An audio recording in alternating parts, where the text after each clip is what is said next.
Okay, just got done putting about 8.5 quarts of royal purple up in that thing. That should be enough to get us started. The good news is we're not leaking before we start the truck. That's a positive. So, I mean, here goes nothing. Where's the keys at? Oh, there. Fingers crossed. We're not going to run it for long because I've got to align the pulley on the supercharger because I swapped that out. But we're going to run it long enough to potentially get some oil down through the turbo. It's probably going to be loud. So if your speakers are up or you got headphones in, just be prepared. This may be loud. I'll try and dial it back.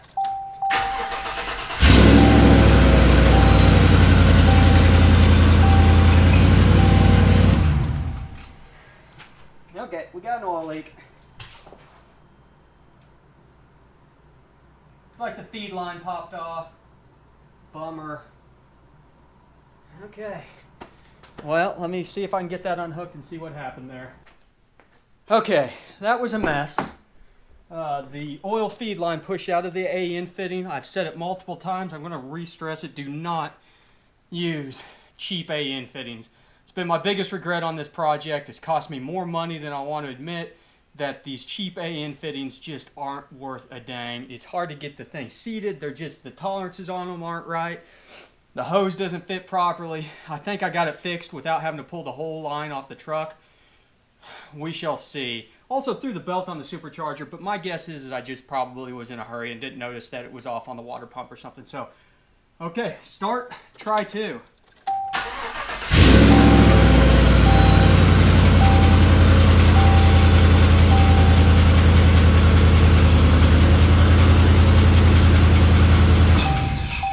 Okay, better than the first. We're not leaking oil yet.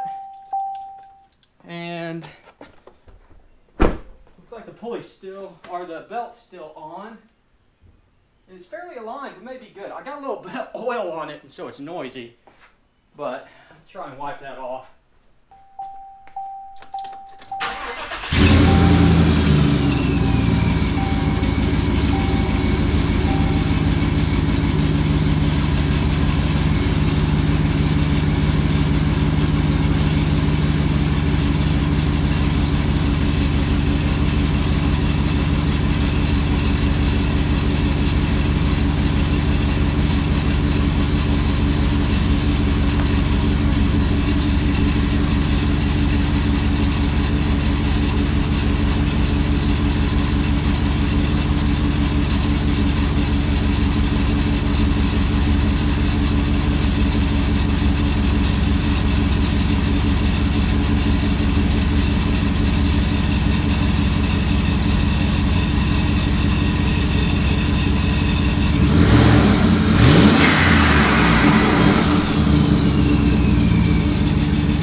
Okay, we got her running.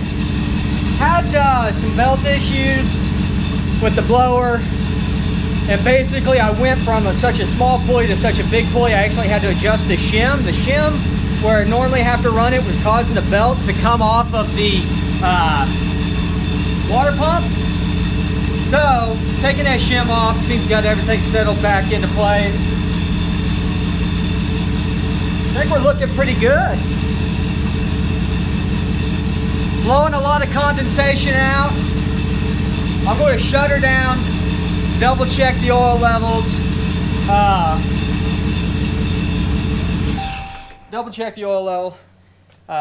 make the adjustments to the suspension that I need to do, and then we'll put her on the ground and see if we can't take her for a spin.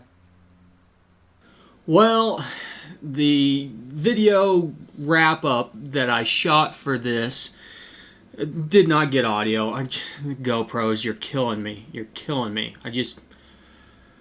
So I'm shooting this in the office, but let me kind of go over how the rest of this went. The truck, we got the truck started, we got the pulley swapped out, everything was going good. And then we were shooting video for this, you know, an exclusive video that we call Grabbing Beer with the Garage for the patrons.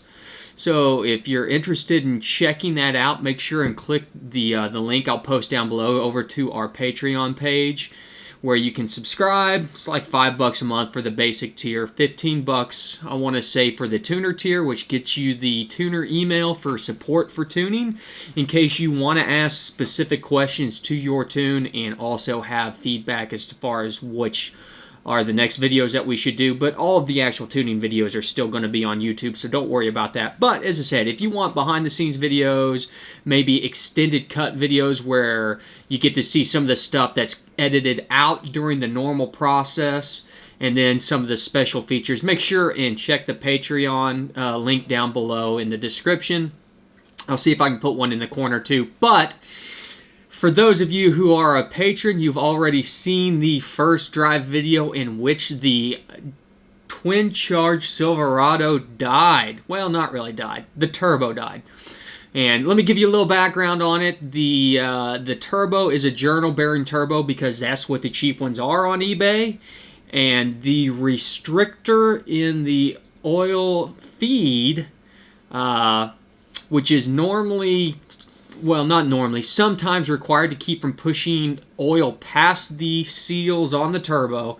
Well, that actually starved the turbo in this case, I'm assuming. I haven't pulled the turbo yet, but it starved the turbo in this case, and it caused it to seize up and die and just started puking smoke out. So we got it on video. If you're interested in watching that, go subscribe through Patreon, and you can get access to that video. So what's next? Well, next is another turbo. We're going to, against my probably better judgment, we're going to do a, dogs are barking, we're going to do another journal bearing turbo on the Superado. We are actually going to go with a GT35 instead of a 45. It's going to be a smaller turbo. I got really excited because this turbo was building, it started building boost around 1500 RPM. So with a 35 as opposed to a 45, I'm hoping to be in 1 or 2 PSI by 1500 RPM.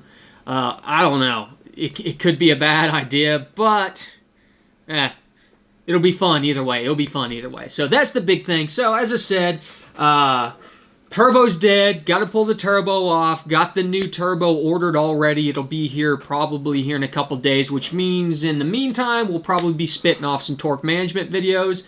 Thank you everybody for all of your awesome suggestions on the different platforms. I appreciate it. It makes my job easy whenever you guys tell me what you want to see. I want to thank everybody, all the new subscribers. We broke 1,700 subscribers. That's awesome. We're on our way to 2,000. I have a sneaking suspicion that we might be able to break 2,000 by July. So if you haven't already, do me a favor, share these videos with your friends who are car people. The more people that we can get into this, the more stupid projects like the Superado that we can do. Keep your fingers crossed that we can get the thing back on the road here in the next couple days. And I've got so much video from doing the rest of the Superado project that I'll be editing and getting out hopefully this weekend into next week. So, but I also have another video that's really cool that's going to be about OBD2 scanners. I want you guys to check that out. I'm working with the with OBD Doctor to and I snagged a pretty solid discount, but it's only for the first 20 people. So if you are interested in that, it is a way of basically getting a full-fledged scanner for around $50 total. I use the software. I paid full price for it. Didn't even get a discount myself. That's how good the software is. But other than that, if you haven't already, hit the subscribe button down below because there's a lot of cool content coming out here in the next weeks. Likes, comments, dislikes, comments if you dislike. And thanks for being the best fans out there ever. I love you guys. And thanks for stopping by the garage.